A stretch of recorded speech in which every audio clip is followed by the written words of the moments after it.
Nitra. Mesto známe aj ako najstaršie mesto na území Slovenska, opradené svojim významom v dejinách Slovanov. V posledných rokoch sa preslávila hlavne kvôli športu, ktorý sa stal doslova náboženstvom. Tým športom je hokej. História miestneho klubu sa začala písať už v roku 1926. Za tú dobu prešiel rôznymi zmenami, viackrát zmenil názov a pripísal si zo pár úspechov.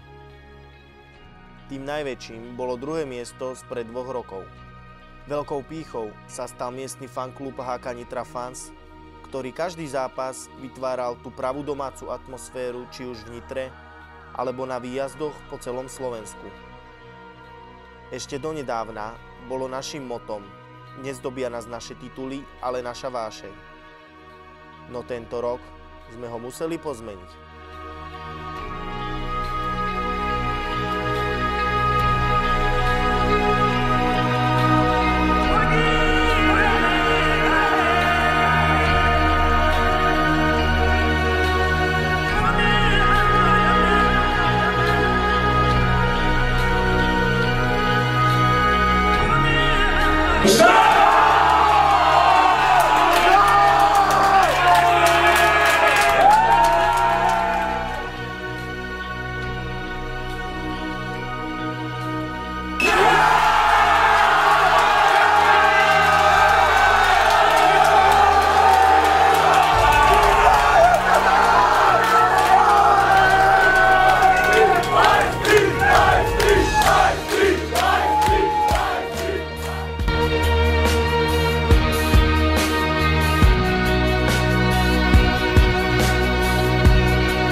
Ďakujeme, chlapci.